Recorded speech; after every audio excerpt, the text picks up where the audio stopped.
Hello students, myself Puneet, and I am making this video for IGNOU's निर्माण campus जो सुनाम में स्थित है। सो फ्रेंड्स, लास्ट टाइम जब हमने वीडियो किया था तो उसमें जो छोड़ा था जहाँ से हमने वहीं से आगे हम शुरू करेंगे। लिटरेरी सोर्सेज के बारे में हम बात कर रहे थे। तो लिटरेरी सोर्सेज में सबसे इम्पोर्टेंट जो सोर्स है वो है वेद। जैसे कि पिछले वीडियो में मैंने बताया था कि जो रिटन मटेरियल है जिसे हम लिटरेरी सोर्सेज कहते हैं इतिहास में, वो हमें मिलता है तकरीबन 600 बीसी से 600 बीसी। सबसे पहले हम ये समझेंगे कि बीसी और एडी में क्या फर्क होता है। सो BC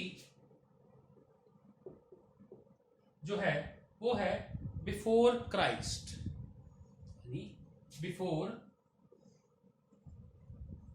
Christ, and AD is Anno Domini। अब जैसा कि आप बोर्ड में देख सक रहे हैं कि हम बात कर रहे हैं बीसी और एडी में क्या फर्क है, what is the difference between AD and BC. इतिहास का जो समय है बहुत विशाल है, इतिहास का जो पीरियड है बहुत विशाल है, बहुत वास्ट पीरियड है इतिहास का। तो उसको नापने के लिए जब विदेशी इतिहासकार भारत आए तो उन्होंने एक पैरामीटर फिक्स किया, उन्होंने एक केंद्र बिंदु स्थापित किया। अब जो केंद्र बिंदु था वो था जीसस क्राइस्ट। जीसस क्राइस्ट के जन्म को हमने वो केंद्र बिंदु समझा। जब जीसस क्राइस्ट का जन्म होता है, यीशु मसीह का जन्म होता है, तब से शुरू होता है एडी, एनो डोमिनी, एक नई शुरुआत। वैसे लोगों में भ्रम है, किसी आफ्टर डेथ कहते हैं, लेकिन ऐसा कुछ नहीं है। ये उनके जन्म से एक नई शुरुआत हुई जिसे हम कहते हैं एनो डोमिनी। और उनके जन्म से पहले का जो समय था उसे हम कहते हैं बिफोर क्राइस्ट, यानी ईसा मसीह के जन्म से पहले का समय। तो ये जो समय है ये पहले का समय, और ये जो समय है ये आने वाला समय। सो स्टूडेंट्स, हमें ये समझना है कि इसको कैसे हम देखेंगे, कैसे समझेंगे।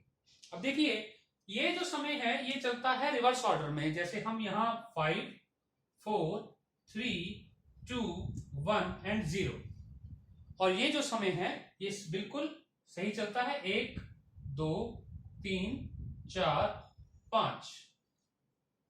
सो हमने ये समझना है कि जब हम बीसी की बात करेंगे, यानी बिफोर क्राइस्ट की बात करेंगे, ईसा पूर्व की बात करेंगे, तो हम रिवर्स ऑर्डर में चलते हैं। जैसे क्या घटित हुआ, 600 बीसी, फिर आएगा 599 बीसी, 598, 597, ऐसे चलेंगे।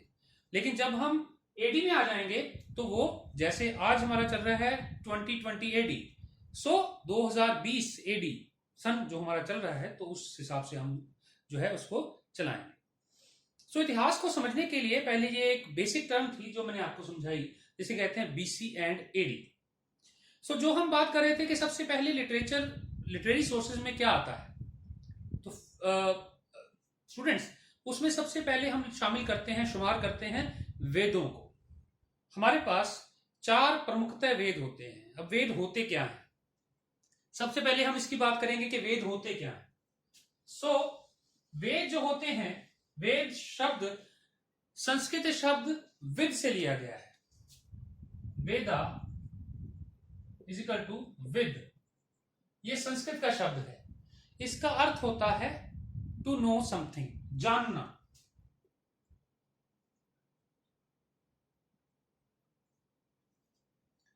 अब एक क्यूरियोसिटी होनी चाहिए कुछ जानने की, तो वेद उसी क्यूरियोसिटी को हमारे सामने प्रस्तुत करते हैं। सो वेदों में हम 4 वेदों की बात करते हैं। हमारे पास 4 वेद हैं, 4 उपवेद हैं, और बहुत सारे ग्रंथ हैं जिनके बारे में हम आज डिटेल में बात करेंगे। तो first of all we start with our first Veda, या हम जब बात करेंगे तो इसको संहिता में डिवाइड करेंगे। तो वेद संहिता, संहिता कलेक्शंस होती हैं, जो लिटरेचर की कलेक्शन है, कविताओं की, छंदों की, उनकी जो कलेक्शंस हैं उन्हें हम कहते हैं संहिता।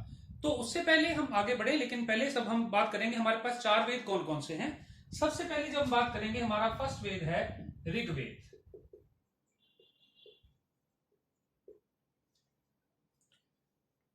ऋग जिसकी हम बात करते हैं, ऋग्वेद जिसकी शुरू करते हैं, संहिता संग्रह जिसकी बात कर रहे हैं, तो ऋग्वेद जो है वो ऋक से लिया गया है, जिसका मतलब है प्रशंसा करना। इस वेद में आपको देवों की प्रशंसा मिलेगी। तकरीबन 250 टाइम्स तो आपको इसमें इंद्र देवता का नाम मिलेगा। इंद्र को पुरंदर भी कहा जाता है, किले विजय करने वाला भी कहा जाता है, वर्षा का देवता इंद्र आप जिसे जानते हैं। तो ऋग्वेद जो है उसमें 1028 सूक्त हैं, वर्सेस हैं, और ये बहुत बड़ा वेद है। इसका जो टाइम पीरियड, जैसे हम अगर वैदिक पीरियड की बात करेंगे बाद में, जब बाद में इसको डिस्कस करेंगे तो मैं आपको बताऊंगा, ऋग्वेद एक ऋग्वैदिक पीरियड आता है, एक उत्तर वैदिक पीरियड आता है, पोस्ट वैदिक पीरियड आता है, जिसे हम कहते हैं लेटर वैदिक पीरियड, जिसमें बाकी 3 वेदों की हम जब उसमें बात करेंगे। तो ये जो वेद है ऋग्वेद, इसके 10 मंडल हैं। 2 से 7 तक जो मंडल हैं वो प्राचीन माने जाते हैं, और उसके बाद के बाकी जो बचते मंडल हैं, यानी मंडल इज इक्वल टू चैप्टर, तो जो जिन चैप्टर्स में वो डिवाइड किया गया है उसे हम मंडल कहते हैं। तो ये जो मंडल हैं ये 10 मंडलों में विभाजित है पूरा जो है ऋग्वेद, जिसकी हम बात करते हैं। अब सबसे बड़ा प्रश्न यहां ये आता है कि ऋग्वेद जिसकी बारे में हम बात करते हैं, ये पहले और बाद में कैसे रचा गया। तो स्टूडेंट्स, हमें ये समझना चाहिए कि वेद कोई एक दिन में या कुछ पलों में लिखने वाली चीज नहीं है। वेद ज्ञान का एक ऐसा भंडार है जिसे लिखने में कई वर्ष, कई समय जो व्यतीत हुआ। कई ऋषियों ने अपना जो कंट्रीब्यूशन है इसमें डाला है लिखने में इसको, वेद। जो 10वां मंडल है ऋग्वेद का, वो हमें वर्ण व्यवस्था के बारे में बताता है। वर्ण व्यवस्था जो होती है वो है, डिटेल में हम नेक्स्ट जो वीडियो करेंगे उसमें बात करेंगे वर्ण व्यवस्था क्या होती है। वर्ण वैसे शब्द हम जो है वो रंग के लिए लेते हैं, कलर के लिए लेते हैं, जैसे गौर वर्ण या श्याम वर्ण। तो गौर वर्ण मतलब गोरा रंग, और श्याम वर्ण मतलब काला रंग जिसे हम कहते हैं।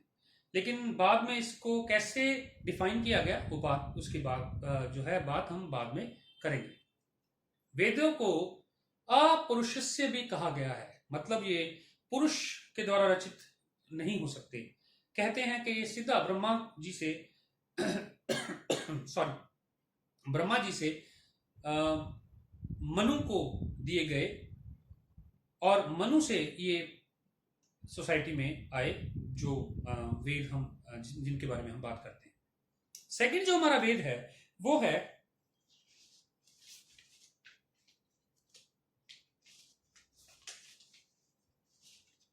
अथर्ववेद।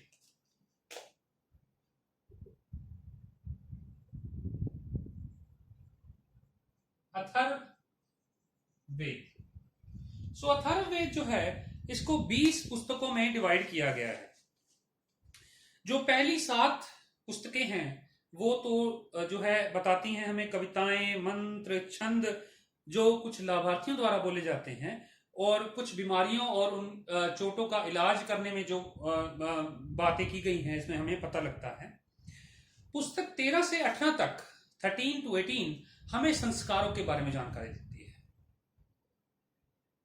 वैदिक धर्म के अनुसार एक मनुष्य के जीवन में कुल 16 संस्कार होते हैं, उसके जन्म से पहले से लेकर और उसकी मृत्यु तक तकरीबन 16 संस्कार पाए जाते हैं, जिसमें उसका नामकरण, उपनयन, अंतिम संस्कार, ये सारे शामिल होते हैं। तो इसके बारे में जो हमें है वो अथर्ववेद में पता लगता है। और इसके अलावा हमें अथर्ववेद में जड़ी बूटियों का भी बहुत ज्यादा ज्ञान होता है। अथर्ववेद हमारे लिए बहुत महत्वपूर्ण वेद आता है। उसके बाद हमारे पास आता है तीसरा, वो है सामवेद। साम ये वेद डील करता है संगीत से, क्लासिकल म्यूजिक से।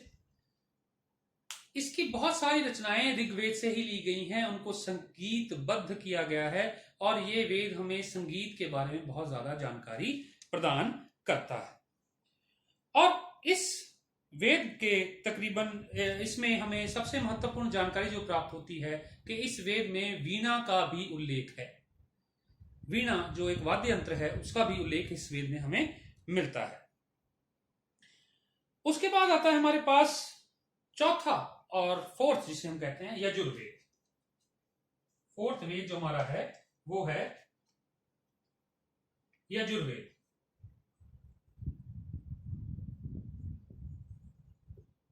अब यजुर्वेद जो है इसके दो भाग हैं मुख्यतः, एक शुक्ल यजुर्वेद, दूसरा कृष्ण यजुर्वेद। इन दोनों भागों में हम इसको बांटते हैं, लेकिन हमें इससे प्राप्त क्या होता है अब ये देखिए। अर्थात यजुर्वेद का अर्थ है अनुष्ठानों के लिए यज्ञ सूत्रों का संग्रह, जो है उसे हम यजु या यजुर्वेद के नाम से जानते हैं।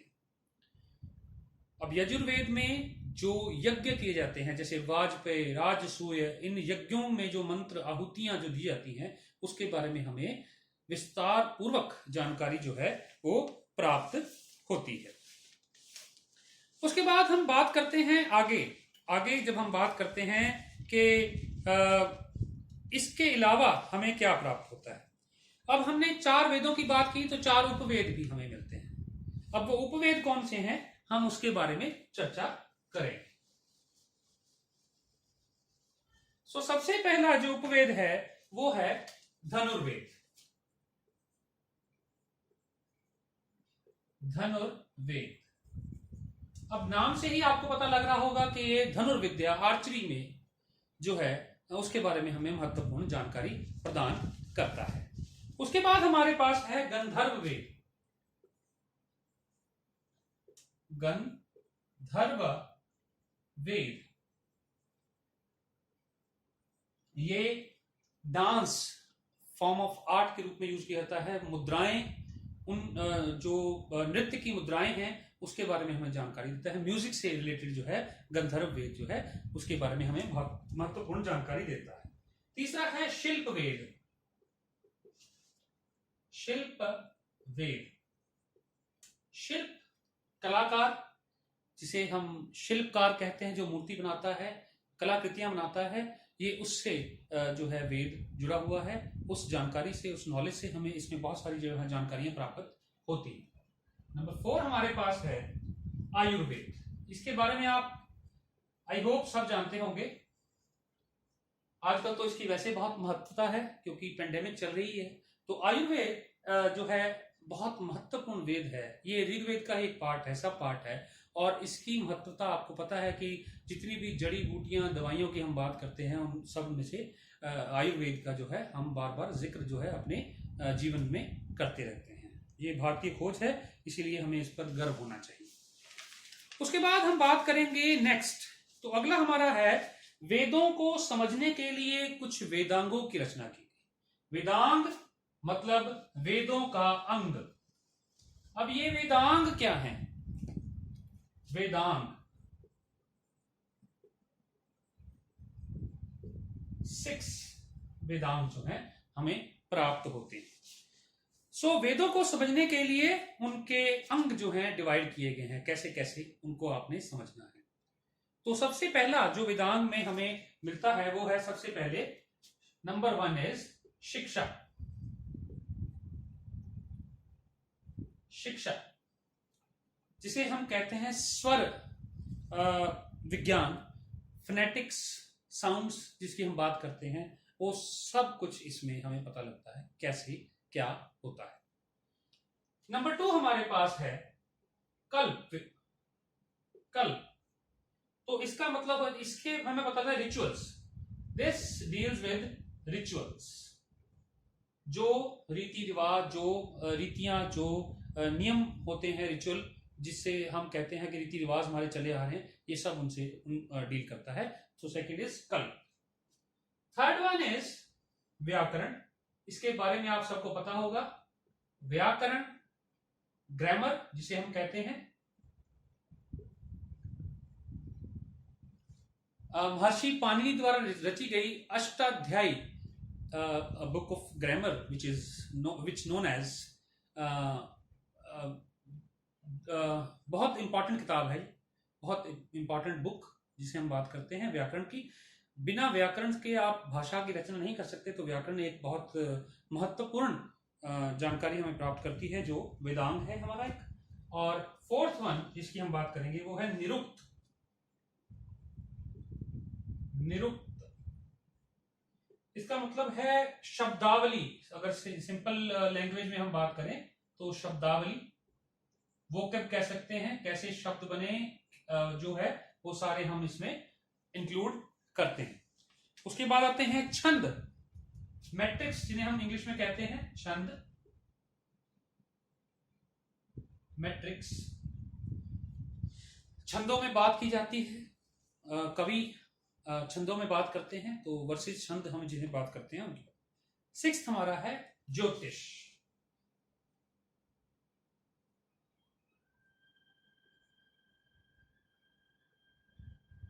ज्योतिष, ठीक है जी, खगोल विज्ञान से हम मान लेते हैं, ज्योतिष मान लेते हैं। ये भी हमारा वेदांग का हिस्सा है, जिससे हमें बहुत महत्वपूर्ण जानकारी प्राप्त होती है। The period after 600 BC is called सूत्र period. Vedang were compiled during this period. तो 600 BC के बाद जो है ये वेदांग जो है कंपाइल किए गए हैं, और बड़े महत्वपूर्ण है हमारे ऐतिहासिक जानकारी के लिए भी। और वैसे भी हमें मान के चले, अगर वैदिक सभ्यता के बारे में हमें जानना है तो इसके बारे में हमें जानकारी प्राप्त होनी चाहिए।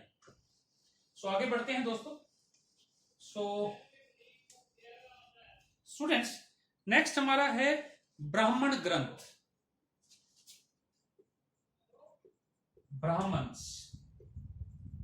अब आपने सुना होगा कि ब्राह्मण व्यक्ति को कहते हैं, उन व्यक्तियों ने जिन ग्रंथों की रचना की उसे ब्राह्मण ग्रंथ कहते हैं। अब ये ब्राह्मण ग्रंथ क्यों इतने इंपॉर्टेंट हैं? जब हम बात करते हैं ब्राह्मण क्या हैं, तो धार्मिक विषयों पर आधारित हैं, बलिदान संस्कारों में की इसमें बात की गई है। यज्ञ के समय क्या क्या बलिदान करना पड़ता है। बलिदान का मतलब ये नहीं कि आप बलि दे रहे हैं, बलि की बात नहीं हो रही। सैक्रिफाइसेस क्या है, यज्ञ कैसे करना है, नियमावली क्या है, और किस किस चीज का, कई बार आत्म बलिदान की बात करते हैं, जो हम बुरी आदतें छोड़ते हैं या कुछ ऐसा करते हैं, बलिदान जो इसमें डिटेल में दिए गए हैं वो ब्राह्मण ग्रंथों में, असल में ये हमें यज्ञों के नियमों के बारे में बताते हैं। बलिदान संस्कार और समारोह या व्यवहारिक या रहस्यमय महत्व जो है इनका हमें इसमें पता लगता है। शतपथ ब्राह्मण जो एक ब्राह्मण ग्रंथ है, वो सबसे महत्वपूर्ण और सबसे बड़ा ग्रंथ हमें ब्राह्मण ग्रंथों के रूप में प्राप्त होता है। ये ग्रंथ हमें आर्यों के विस्थापन की जानकारी देता है, कैसे वो शिफ्ट हुए, माइग्रेट हुए एक प्लेस से दूसरे प्लेस पर, उसके बारे में हमें ये जानकारी, बहुत महत्वपूर्ण ऐतिहासिक जानकारी जो हमें प्रदान करता है, ये ब्राह्मण ग्रंथ है, जिसे हम शतपथ ब्राह्मण कहते हैं। इसमें एक कथा है विदेग माधव। अगर आप इतिहास के सच्चे विद्यार्थी हैं तो प्लीज इसे सर्च कीजिएगा और पता कीजिएगा कि क्या कथा है ये। विदेग माधव की कथा बड़ी इंपॉर्टेंट कथा है, वो भी आपको इसी ग्रंथ में प्राप्त होती है। उसके बाद हम बात करते हैं कि वेदों से रिलेटेड ब्राह्मण ग्रंथ कौन से हैं। ये ब्राह्मण ग्रंथ वेदों के साथ जोड़े जाते हैं। हर एक वैदिक शाखा की अपने ब्राह्मण होते हैं। अब ये कैसे होते हैं इसके बारे में सुनिए। जिस आइडियोलॉजी को फॉलो किया जाता है लिखने में ब्राह्मण ग्रंथों के रिचुअल्स में, उस आइडियोलॉजी के वेद से उसे जोड़ा जाता है। तो ऋग्वेद के साथ जो ब्राह्मण ग्रंथ जुड़ते हैं वो है ऐत्रेय ब्राह्मण एंड कौष्टिकी ब्राह्मण।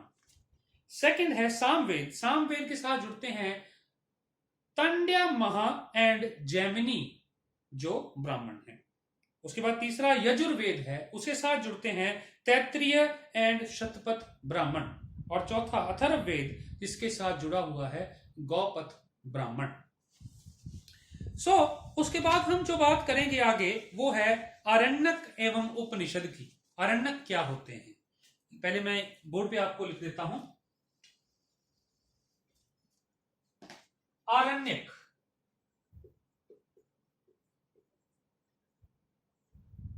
अरण्य होता है जंगल।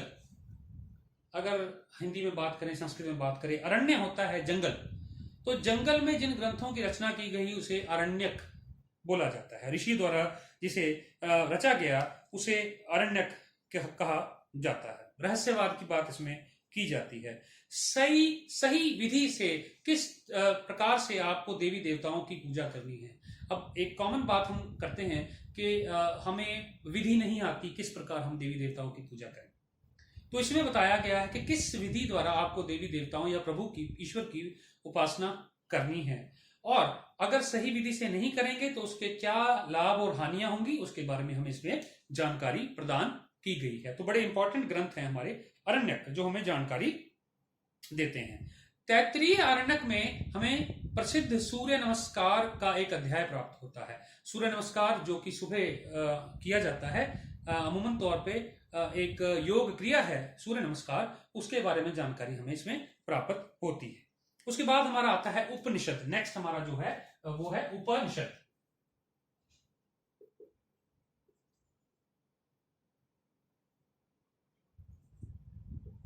उपनिषद उपनिषद मतलब दो शब्दों से बना हुआ एक पूर्ण शब्द, उप और निषद।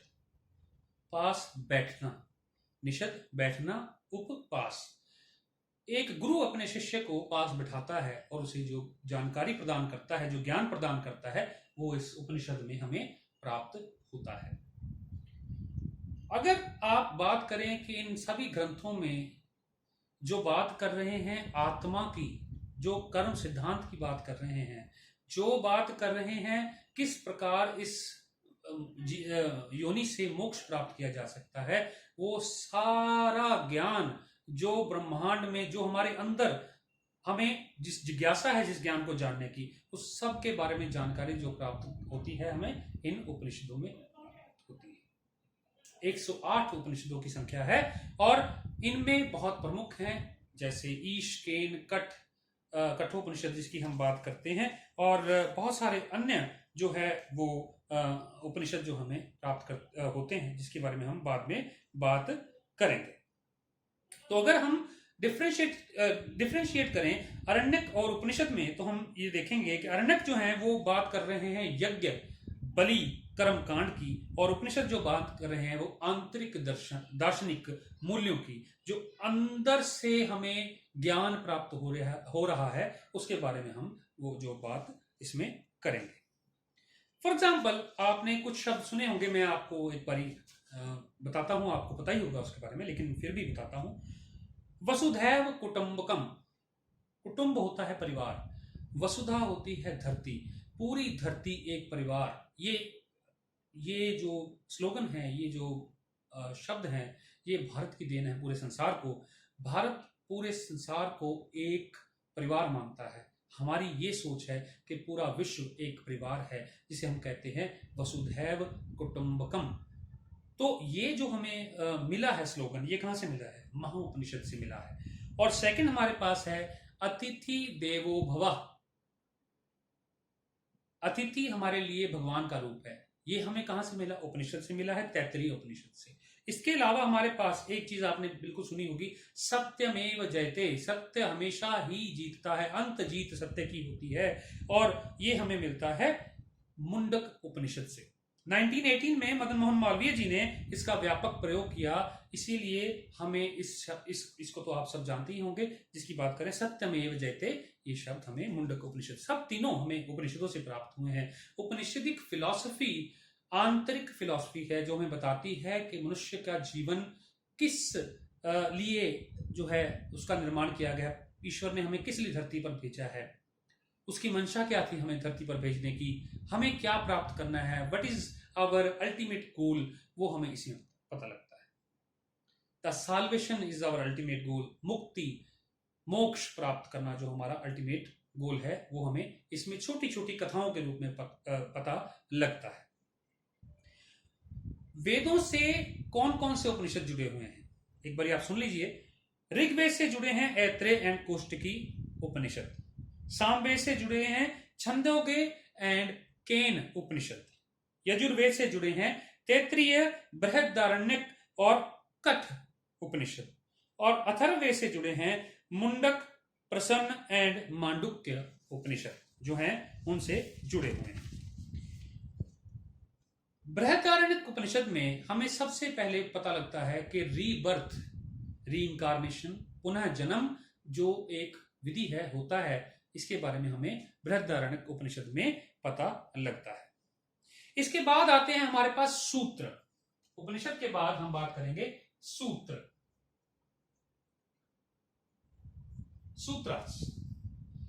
सूत्र जो है 600 बीसी से 300 बीसीई तक लिखे गए हैं। तो इनमें हमें कौन से सूत्र मिलते हैं? सूत्र क्या है? ये basically the text are manuals on ritualism, नियमावली हैं, नियम, रिचुअल्स कैसे हमने फॉलो करने हैं उसके बारे में बताया गया है। सबसे पहले हम बात करेंगे श्रुत सूत्र की। अब श्रुत सूत्र क्या है? महान यज्ञों को करने के क्या नियम होते हैं, किस विधि विधान से यज्ञ करना चाहिए, हमें श्रुत सूत्र से प्राप्त पता लगता है। सेकंड है ग्रह सूत्र। अब हमारे दैनिक जीवन में जो नियम हमें अपनाने चाहिए उसके बारे में इसमें जानकारी हमें प्राप्त होती है। तीसरा है धर्म सूत्र। ये आध्यात्मिक एवं गैर धार्मिक कानून के निर्देशों की पुस्तकें हैं। इन्हें हम बुक्स ऑफ लॉ भी कह सकते हैं, जैसे लॉ ऑफ मनु। अब मनुस्मृति की हम बात करते हैं, इसमें स्मृतियां आ जाएंगी सारी। अब जैसे हम बात करेंगे मनुस्मृति, नारद स्मृति, याज्ञवल्क्य स्मृति, ये हमें समाज के जो नियम हैं, किस तरह से समाज की रचना की जानी चाहिए, जो मनु ने हमें मनुस्मृति में नियम दिए हैं कि समाज में क्या ठीक है क्या गलत है, ये हमें कैसे पता लगेगा, विवाह संबंध किससे बनाने चाहिए, और समाज की जो एक नियम है, जिस नियमों पर समाज टिका हुआ है, उन सब के बारे में हमें इसमें जानकारी प्राप्त होती है। तो सामाजिक इतिहास के बारे में जानने के लिए ये एक बहुत महत्वपूर्ण हमारे पास एक साधन है, स्रोत है, जिसकी हम बात कर रहे हैं सूत्रास के रूप में। और इसके बाद हम आगे बढ़ते हैं। तो ये वैदिक सारा हमने आज पोर्शन जो है वो कर लिया है। इसके बाद हम कुछ बुक्स, कुछ इंपॉर्टेंट जो इसके बाद वैदिक पीरियड के बाद जो लिखी गई उनके बारे में बात करेंगे। तो सबसे पहले जिसकी नाम हमारे जो जहन में आता है वो है अर्थशास्त्र।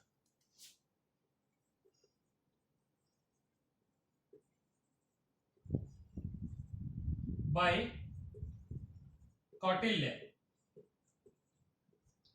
अब जैसे कई विद्यार्थियों को इस बात पर जो है वो कंफ्यूज हो जाते हैं, अर्थशास्त्र मतलब इकोनॉमिक्स की बात कर रहे हैं, क्योंकि आजकल हम बात करते हैं, अगर हमने कोई इकोनॉमिक्स में एमए की है तो अर्थशास्त्र में एमए की है। तो स्टूडेंट्स, इसमें हमें सबसे पहले ये समझना है कि ये जो अर्थशास्त्र है ये सामाजिक और आर्थिक और राजा को जो नियम अपनाने चाहिए, किस प्रकार राज करना चाहिए, उसके बारे में एक पूरी फुल फ्लेज ये बुक है, पुस्तक है, जिसे हम अर्थशास्त्र का नाम देते हैं। इसके रचनाकार जो है वो कौटिल्य हैं, जिन्होंने चंद्रगुप्त को तैयार किया और नंद वंश का अंत करके मौर्य साम्राज्य की नींव रखी।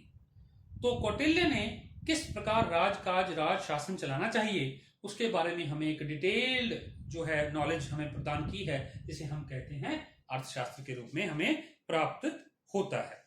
राज्य व्यवस्था पर एक महत्वपूर्ण कानूनी ग्रंथ है। इसको 15 भागों में डिवाइड किया गया है। इसके बाद हमारे पास आता है जो नेक्स्ट हमारा जो स्रोत है, सोर्स है, वो है पुराण, पुराणास। इनकी गिनती है टोटल 18। जैसे मैंने बताया था कि उपनिषद 108 जो है महत्वपूर्ण गिने जाते हैं, ये 18 महत्वपूर्ण पुराण जो है वो गिने जाते हैं। जैसे भागवत पुराण, विष्णु पुराण और गरुड़ पुराण, ये सब पुराण हैं। इन पुराणों में जो कथाएं हमें दी गई हैं, इनमें जो बातें हमें बताई गई हैं, किस प्रकार जो है एक पैराडाइम शिफ्ट हुआ है। अब मैं आपको पढ़ के सुनाता हूं, आप सुनिए। The change is the mode of the worship from sacrifice to idol and visual appeal of deities. मतलब पहले जब हम बात कर रहे हैं यज्ञों की, इस समय यज्ञों की बात बदलकर किस पर हो गई है? फोकस हो गया आइडल वर्शिप पर, मूर्ति पूजा पर। अब ये सामाजिक स्थिति में बहुत बड़ा बदलाव के रूप में हम इसे देखते हैं कि किस प्रकार जब हम बात कर रहे हैं कि पहले तो हम बात करते हैं कि यज्ञ महत्वपूर्ण है, लेकिन अब बात कर रहे हैं कि हमारे लिए आइडल मूर्ति पूजा जो है वो बहुत महत्वपूर्ण है। ये हमें पुराणों से, क्योंकि पुराण हाईलाइट करते हैं एक पर्टिकुलर पर्सनैलिटी को, तो उससे हमें क्या होता है कि हमें पता लगता है कि किस प्रकार समाज में जो चेंजेस आ रही हैं। अब इसमें इसकी 5 शाखाओं की हम बात करते हैं विषय वस्तु के रूप में, हम जिन्हें हम देख रहे हैं। सबसे पहले आता है सर्ग, विश्व का निर्माण कैसे हुआ। फिर आता है प्रतिसर्ग, ब्रह्मांड का पुनर्निर्माण कैसे हुआ। तीसरा आता है मनवंतर, मनवंतर वो समय है विभिन्न मानवों के समय का जो काल का समय है वो सारा मनवंतर में आता है। जैसे फॉर एग्जांपल मनु का काल जिसे हम कहते हैं प्रलय आई, और उसके बाद भगवान विष्णु ने अवतार लिया, मत्स्य अवतार, और जिसमें उन्होंने मनु को कहा कि आप सप्त ऋषियों को लेकर चलिए और मैं आपका साथ दूंगा, आप बीजों को रख लीजिए, कुछ पशुओं को रख लीजिए, ताकि आप दोबारा पृथ्वी का जो है वो संसार का निर्माण कर सकें। तो ये सारी बातें इसमें पता लगती हैं। वंश के बारे में पता लगता है, देवताओं, राजाओं और संतों की वंशावली की सूची हमें इसमें प्राप्त होती है, और वंशानुचरित यानी शाही राजवंशों का वृतांत और कुछ चुने हुए पात्रों का चित्रण हमें इसमें प्राप्त होता है। इसलिए हमारे लिए बहुत महत्वपूर्ण स्रोत के रूप में आते हैं पुराण, जिनकी गिनती है 18। इसमें हमें कई ज्योग्राफिकल एस्पेक्ट्स भी पता लगते हैं, नदियों की स्थिति और पहाड़। तो ये बड़ी इंपॉर्टेंट सोर्स है इतिहास का हमारे लिए। हम बात, being a student of history, it is very important for us to know about the geographical condition of the Indian continent at that time, where it is very difficult for us to find something very specific for that. So ये बहुत important हमारे लिए आता है। बाद में तीर्थों एवं उनके महात्म्य का भी वर्णन किया गया है। जैसे आप अगर इनमें पढ़ो तो आपको पता लगेगा कि तीर्थ यात्रा क्यों की जाती है और इसका क्या महात्म्य है, वो भी हमें इसके बारे में इसमें प्राप्त होता है। इसके अलावा सबसे इंपॉर्टेंट जो हमें इसमें जानकारी प्राप्त होती है वो है 3 प्रमुख संप्रदाय, वैष्णववाद, शैववाद और शक्तिवाद के बारे में। वैष्णव पंथ के बारे में आपने सुना होगा, कई वैष्णव कवि हैं, वैष्णव संत हैं इसके। अब वैष्णव मतलब जो विष्णु जी को मानने वाले जो है पंथ है उसे हम वैष्णव मत कहते हैं। शैव जो शिव को मानने वाले होते हैं। शक्ति मत जो है वो जो है हम कहते हैं शक्ति रूपा माता को मानने वाले जो उनके अनुयायी हैं वो शक्ति मत के अनुयायी हैं। इसके बारे में हमें जानकारी प्राप्त होती है इन्हीं पुराणों में। उसके बाद हमारा जो अगला पार्ट है, जो सबसे अगला और इंपॉर्टेंट एक और हमारे पास जो है सोर्स के रूप में आता है, वो है हमारा संगम लिटरेचर। संगम लिटरेचर। अब संगम लिटरेचर क्या है? संगम क्या है? दक्षिण भारत में बहुत सारे कवियों का सम्मेलन बुलाया जाता था राजाओं के द्वारा, और तकरीबन 3 संगम जो है हमें देखने को मिलते हैं। पहला और तीसरा संगम हुआ है मदुरई में, दक्षिण भारत में, और इन संगमों में ये कवि जब मिलते थे और उस समय जो इनकी कविताएं, इनकी रचनाएं जो एकत्र की जाती थी, उसको हम संगम लिटरेचर के रूप में हमें पता लगता है। ऐतिहासिक परिप्रेक्ष्य से अगर देखें तो ये बहुत ही महत्वपूर्ण सोर्स है, साधन है हमारे लिए उस समय की व्यवस्था को जानने का। क्योंकि जब ये कवि लिख रहे हैं किसी के बारे में तो उस राजा के बारे में कविताएं या कहानियां या उस जो है लिटरेचर की रचना कर रहे हैं, तो हमें उस समय की वंशावली, क्रोनोलॉजी, हर चीज के बारे में पता लगता है। तो ये एक बहुत इंपॉर्टेंट साधन, सोर्स या हम कह सकते हैं स्रोत हमारे लिए माने जाते हैं। तकरीबन 400 बीसी से 200 ईस्वी सीई तक जो है ये हमें इनकी रचना जो है की गई है। अब हमने सबसे पहले बात की थी what is the difference between BC and AD. अब इसका नाम बदल गया है। पहले हम इसे बीसी और एडी जो है क्राइस्ट को फॉलो करके बीसी और एडी कहते थे। अब रिसेंटली इतिहास में कुछ जैसे मॉडरेशन हुई है, कुछ चेंजेस हुई हैं, मॉडिफाई हुआ है, तो इसमें हमने इसको नाम दे दिया है बीसीई एंड सीई। बीसीई मतलब हम जब लिखते हैं बीसीई मतलब before common era, common era, and CE is equal to common era. So अब हम जब बात करेंगे, जब आप इतिहास की पुस्तकें पढ़ेंगे तो आपको यही शब्द जरूर मिलेंगे, BCE एंड CE. तो आपको पता लग जाए क्या है common era and before common era. तो इसकी बात हम करते हैं. कई इतिहासकार जो हैं, जैसे बहुत फेमस इतिहासकार हैं उपिंदर सिंह, जो कि इतिहास की बहुत अच्छी लेखिका हैं. तो वो जो है इस टाइम पीरियड को चैलेंज करती हैं. इतिहास में यही है कुछ जैसे हमने स्टार्टिंग में बात की थी कि इतिहास के रचना साइंटिफिक तरीके से नहीं कर सकते हम बिल्कुल भी.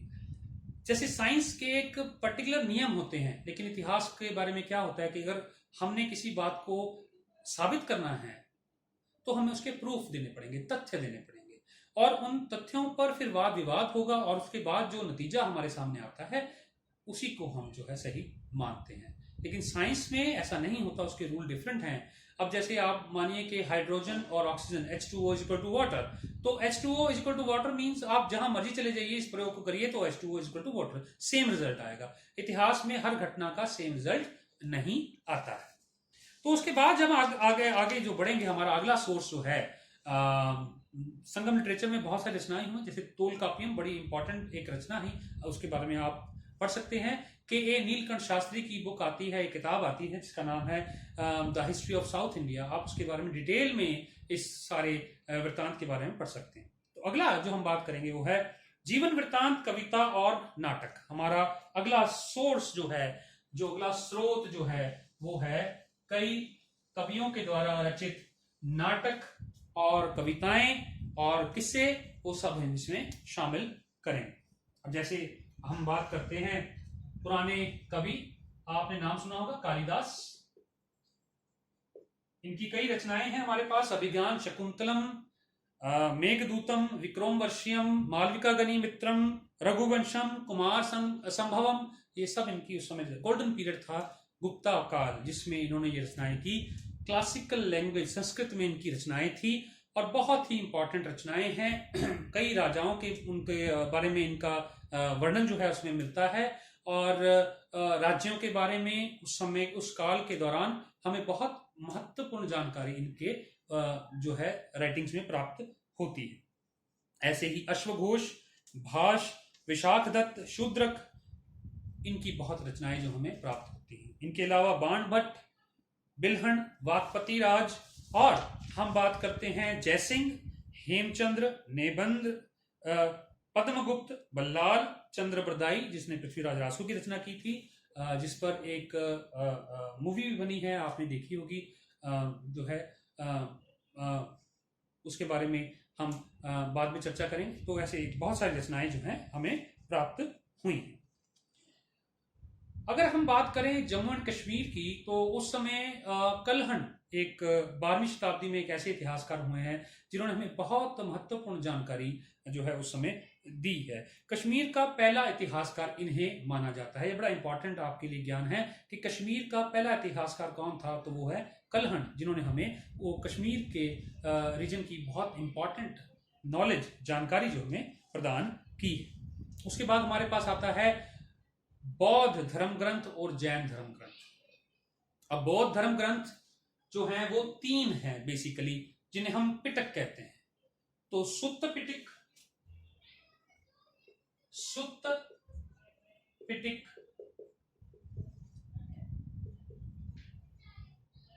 विनय पिटक एंड धम्म पिटक. अब ये 3 पिटक असल टोकरी को कहते हैं, बास्केट को कहते हैं.